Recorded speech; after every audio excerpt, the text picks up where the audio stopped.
역사 비하인드 3 우리가 잘 모르는 이야기 3편입니다. 중국 최고 실력자 덩 샤오핑이 가장 탐낸 한국 사람이 누군지 아십니까? 1961년 11월 22일 군사혁명 정부를 이끌던 박정희 대통령은 일본을 방문하여 이케다를 만나서 맨주먹으로 황폐한 조국을 이끌어보겠다는 의욕만은 왕성하다면서 협조를 요청했습니다. 이듬해인 1962년 중앙정보부장 김종필은 외무부 장관 오히라 마사요시를 만나서 협상의 내용을 합의했습니다. 이 협상 내용은 김오히라 메모로 불립니다.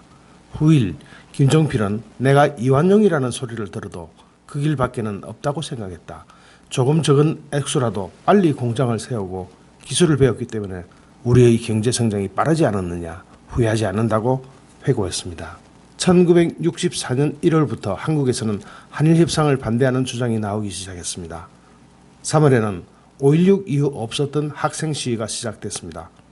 굴욕적인 한일 회담을 반대한다는 명분으로 시작한 학생 시위는 6월 3일 절정을 이루었지만 당시 박정희 정부는 비상계엄을 선포하면서까지 회담을 지속해서 1965년 6월 22일 한일 기본조약이 정식으로 조인됐습니다. 1965년 체결한 이 협정에서 일본은 한국에 대해 조선에 투자한 자본과 일본인의 개별 재산 모두를 포기하고 3억 달러의 무상 자금과 2억 달러의 차관을 수년에 걸쳐 분할 지불하고 한국은 대일 청구권을 포기한다는 것에 합의했습니다.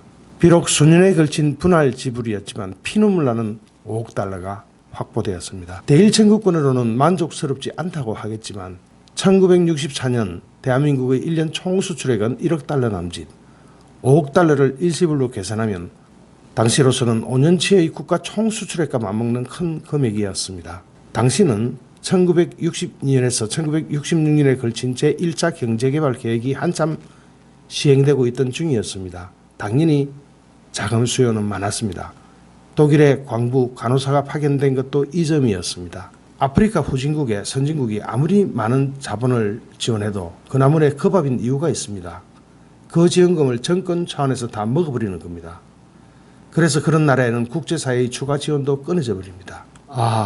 이 돈은 지난 35년간의 일제강점기 모진 일제 치하에서 피 흘린 선조들의 피값이었습니다. 이 피눈물 나는 돈을 어디에 어떻게 쓸 것인가? 종합제철소를 만들라는 박정희 대통령의 명이 떨어졌습니다. 천하의 영웅 박태준도 이 일이 얼마나 무모한 일인지 당시 우리나라의 자금력과 기술력으로는 거의 불가능에 가깝다는 것을 잘 알고 있었습니다. 그런 박태준에게 박정희 대통령이 말했습니다. 나는 임자를 잘 알아. 이건 아무나 할 수 있는 일이 아니야. 어떤 고통을 당해도 국가와 민족을 위해 자기 한 몸 희생할 수 있는 인물만이 이 일을 할 수 있어. 아무 소리 말고 맡아. 영웅이 영웅을 알아보는 것일까요? 그러나 자금이 딸렸습니다.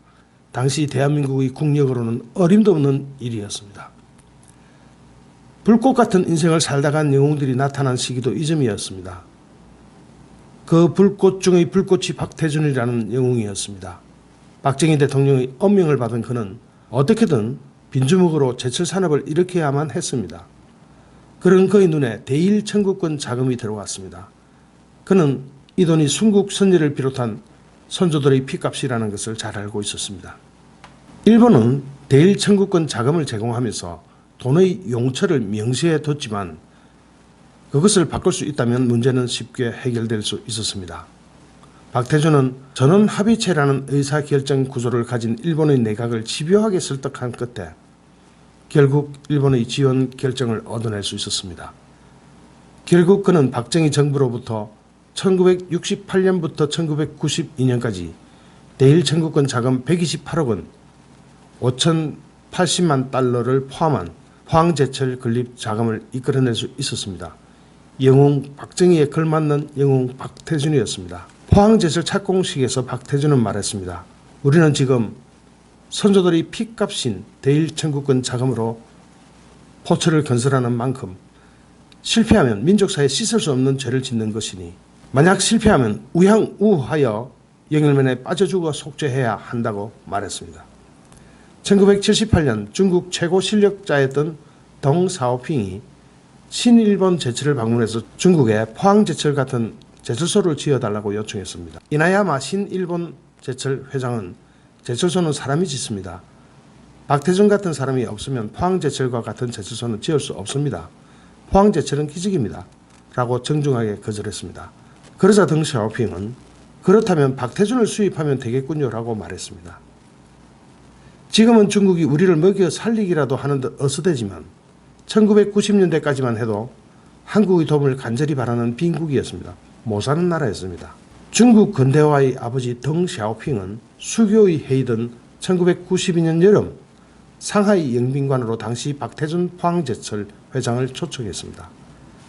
덩 샤오핑은 정각 밤 12시에 나타나 한국의 비약적인 경제발전, 포항제철의 선도적 역할을 이야기하더니 중국에 당신네 같은 제철소를 짓고 싶은데 도와달라고 요청했습니다. 면담 시간은 40분이었습니다.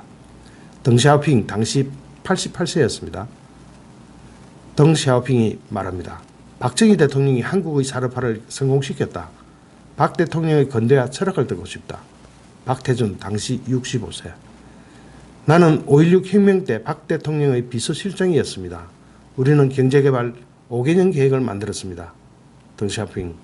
내가 일본에 가서 이나야마 요시히로 신일본 제철 회장한테 들었는데 제철소는 돈이나 기술로 짓는 게 아니다. 사람이 만든다고 하더라. 도와달라. 박태준. 우리는 산업화로 나라를 지켰다. 북한의 공격을 막아내기 위해 포항에, 구미에 산업단지를 만들었다. 중국이 우리나라처럼 근대화로 쭉 나아갈 수 있겠나? 덩 샤오핑. 그 문제는 걱정하지 마라. 내가 죽더라도 근대화 노선을 뒤집을 사람은 없다. 내 뒤의 지도자들까지 다 줄 세워놨다. 박태준의 목구멍에서 울컥 치밀어 오르는 게 있었습니다. 6.25 때 대위 계급장으로 권총 한 자루 들고 청진까지 올라갔다 흥남에서 철수한 그였습니다. 얼마나 많은 사람이 죽어갔고 나라가 피폐해졌는지를 생각하면 전쟁을 일으킨 김일성에게 치가 떨린다던 박태준이었습니다. 덩 샤오핑에게 왜 당신네는 6.25 때 김일성을 도와줬는가라고 쏘아붙이고 싶었는데 차마 입이 떨어지지 않았습니다. 세월이 흘렀습니다. 포항 광양 양대 제철소의 조강 생산 2100만 톤 체제의 완공을 끝으로 사반세기에 걸친 대장정을 마무리한 날 박태준 회장은 홀로 박정희 각하 4분의 묘소를 찾았습니다. 그날따라 비가 추적추적 내렸다고 합니다. 박태준은 박정희 대통령의 영전에 거수경례를 붙이며 마지막 보고를 드렸습니다. 각하, 임무 완수하고 왔습니다. 이런 게 영웅들의 대화이고 이런 게 사나이 어리 아니겠습니까? 부럽지 않습니까? 좋아요, 구독하기, 공유하기는 저에게 엄청난 힘이 됩니다. 감사합니다.